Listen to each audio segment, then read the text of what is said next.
Wow, what a fantastic day. Thank you, everybody, for being here, first of all.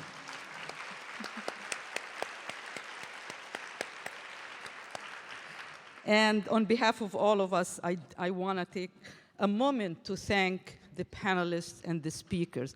They have inspired us, and they have challenged us, and they are leaving us with a lot of food for thought. So let's give them a round of applause.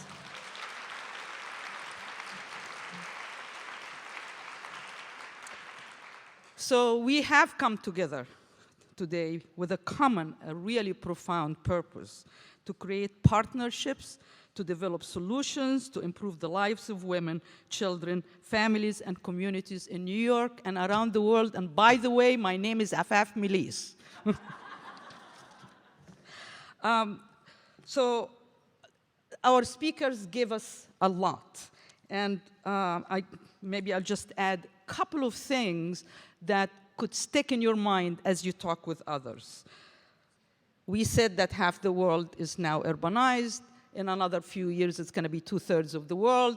By 2050, it's going to be 75% of the world. Right now, 32% of the world urban population live in slums. 32% live in slums and live in poverty. 70 to 80% of those who live in slums are women. Women who live in urban centers are 1.5 times at a higher risk of contracting HIV, AIDS, twice the risk as the rural counterparts. We heard about cigarettes that we are also exporting across the world right now. We heard about transportation centers, how they are important. We heard about lighting and how it is important for us to get out, walk, move, feel safe, stop being fearful. There are lots of those facts that we are taking with us. But I want to leave you with 5 myths that we want to debunk. 5 myths that we want to debunk. And they came out from the discussions this morning. Myth number 1, war-stricken countries have the world's highest homicide rates, and most casualties of gun violence are young men. Poverty and inequality in urban areas increases the risk of experiencing violence, especially for women and girls. The rapid growth in many countries and many cities, in Latin America, for example, social exclusion, inequality, and violence against women have significantly increased. Pan American Health, WHO, arm here, says 1 out of 3 women is abused, and among the women ages 15 to 44, gender-based violence causes more death and injuries than cancer, malaria, traffic accidents, and war. The fear of violence that women live with. Also the reality that even armed violence is heavily a very gendered issue. Most casualties of gun violence are women, directly or indirectly.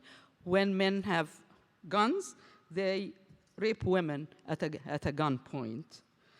Women are indirectly very much affected by violence in this country and around the world because they end up becoming the primary breadwinners and caregivers when the male in the family are incarcerated or they are killed.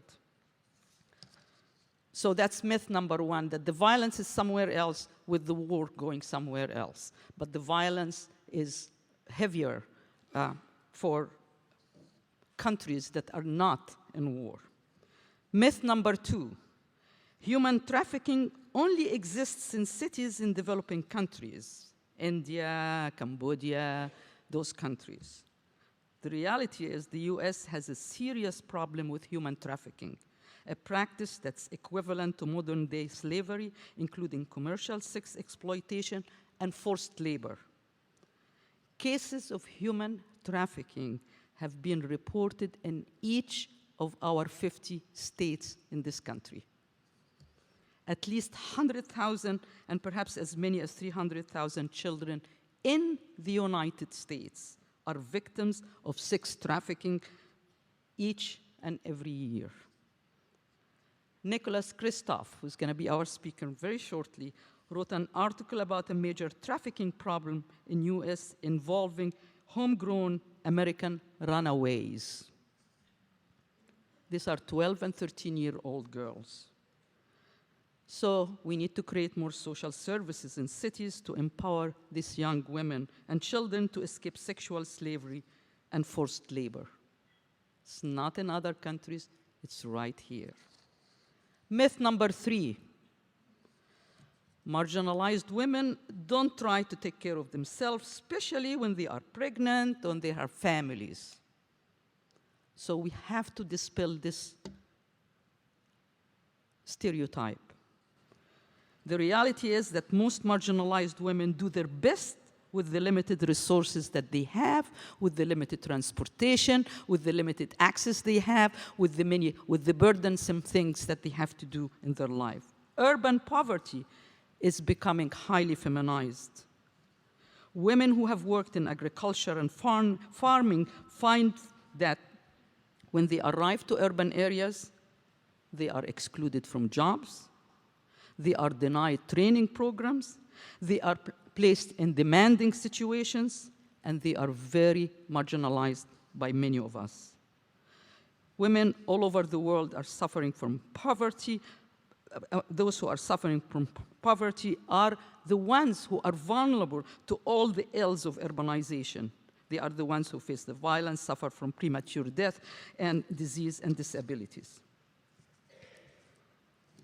More than 350,000 women and adolescent girls die annually from preventable complications of pregnancy and childbirth. Just think about 350,000, including hemorrhage, infections, hypertension, obstructed labor, unsafe abortion practices. And of course, we know HIV infections are increasingly affecting women and increase the risk of maternal mortality and morbidity. And all that because limited access to prenatal care. Not in other countries, right here in our own backyard. We also heard about limited access to healthy food. Right now, this very moment, we are surrounded by the streets of New York City with women going around trying to find healthy food for themselves and their families. 64% of New Yorkers visiting food pantries and shopping are women. 46% of women in New York experienced difficulty in finding food in 2009. 46%. They are walking extra blocks to choose the safest subway stations because they are fearful. They might be walking extra blocks to find vegetables and fruits because they care for their families. Myth number 4. Improving women's health, and we've heard that today, deprives us from focusing on men and children. Women are powerful agents of change. When they have the opportunity, they raise the standards of living for their families and communities. We find that over and over again in our research. They play multiple roles. They play mothers, aunts, caregivers, decision makers, and workers. According to World Bank, research from developing and developed countries has proven that when mothers have greater control over financial resources, more of those resources are given to children's food and to their education. The nonprofit organization CARE has coined the term the girl effect to describe the transformative socioeconomic results of entrepreneurial empowerment of women and girl children. If women and girls are educated, if they are healthy and able to live without fear of being sold, raped, or forced into pregnancy, they can help stop the vicious cycle of global poverty by starting small businesses and by earning money and by being educated. So improving women's health improves the health of the family, they improve the health of the communities, they improve the health of the societies, and they could bring us peace too. Women's health and empowerment is fundamental to human progress and sustainable development. If cities and urban services use and think about services such as water, sanitation, transportation, food access, by putting a gender glasses on and prevent that gender divide that we have, then I think we can dispel that myth. Myth number 5, natural disasters are gender neutral. Natural disasters are gender neutral. Climate change is not gender neutral. Women and children are 14 times more likely to die than men during disasters caused by climate change. When floods or hurricanes hit, it is the slum dwellers that will be swept away. Women and children who live in these slums are usually the first to suffer when these disasters strike. During Hurricane Katrina in the United States here, African American women, who were the poorest population in this part of the country, faced the greatest obstacles to survival. Women also take the role of caring for their families during crisis situation and are faced with the challenges of hauling water because the water doesn't get there, securing food, taking care of the ill in the family, and prostituting themselves to get some resources for their families. So these are 5 myths that need to be dispelled. And now I want to challenge each one of you, each one of us, to act in our own way beside debunking the myth. And I would like you to take the cards in front of you, not to write questions this time, but before you leave this room, to write the one thing that you could do personally in your organization related to some of the things you heard today. We really need to seize this moment. It is a very critical moment in the history of women's health. It is critical because of United Nations attention to it in a completely different way. After Beijing and Cairo, things became normalized, and we forgot about women's health issues.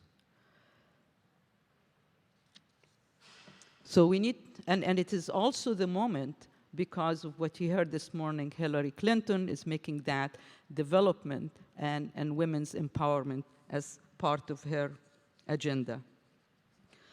We need to seize the moment by remembering 5 things: A, B, C, D, E.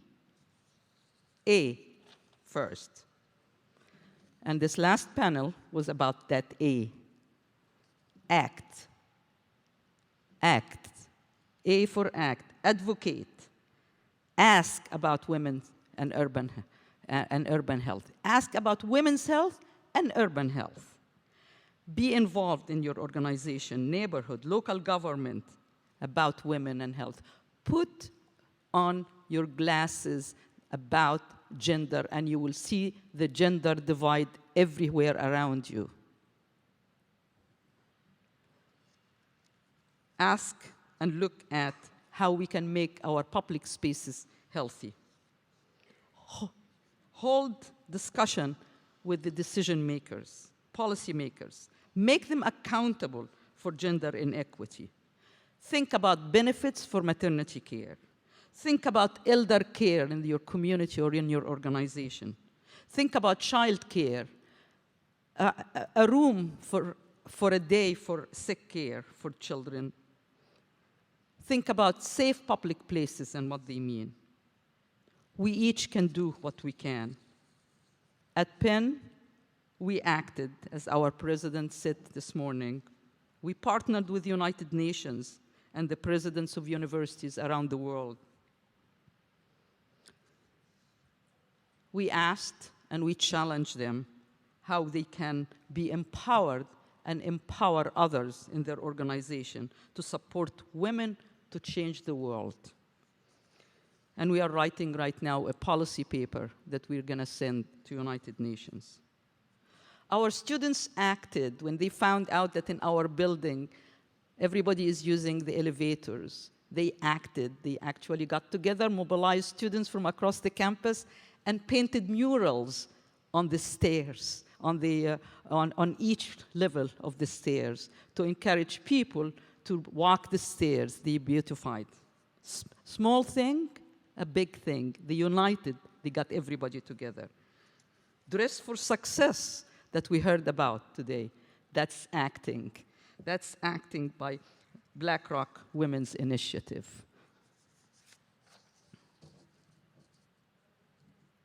And we are acting in another way, and I think our president also mentioned that this morning. I am really thrilled to say that we are launching at the University of Pennsylvania the Center for Global Women's Health. You heard that we needed data, we need research, that connection between design, architecture, urbanization, and women's health. We don't know, we don't have that, we don't understand that as well as we should. So we are acting by actually developing that center. The focus in the center is about intimate partner violence, injury after sexual assault, prevention of sexually transmitted infections in girls and women, culture and support for women in healthcare professions, immigrant health care, asthma for women, and prevention of it and dealing with it, reduction of preterm birth, research, practice, and translation of that. So the A for act, A for advocate, A for ask questions. Ask questions everywhere you go. Put the gender divide glasses on. B, be a volunteer. Be a voice for women and urban health. There are many organizations in your community that work to improve women and their health and improve their lives. Wherever you are living, wherever you are working, please be a voice. C, and you've heard that today too, collaborate with communities and corporations. Collaborate to stimulate innovative programs. You have the innovative programs. There are no ready-made answers. We're really facing new challenges with urbanization for women. When they lived in rural areas, they had their own communities. They can mobilize the community to help them. Think of innovative programs. Collaborate to develop innovative programs. Think about the human capital and the physical capital of spaces.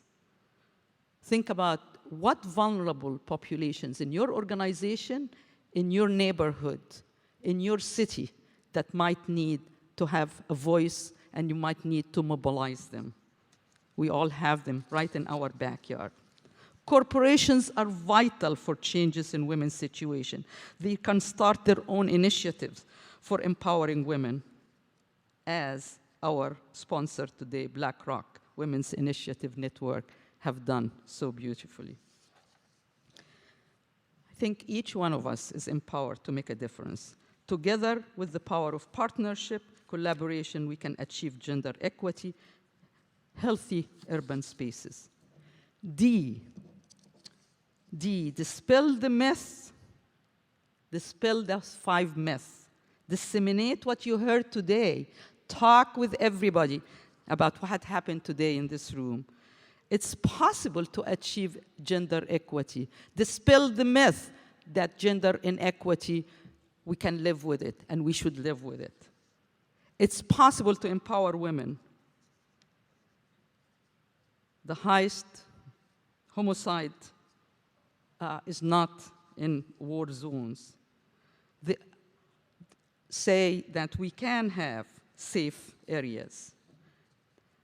Dispel the myth about victimization and violence against women and guns and purchases, that this is a male world.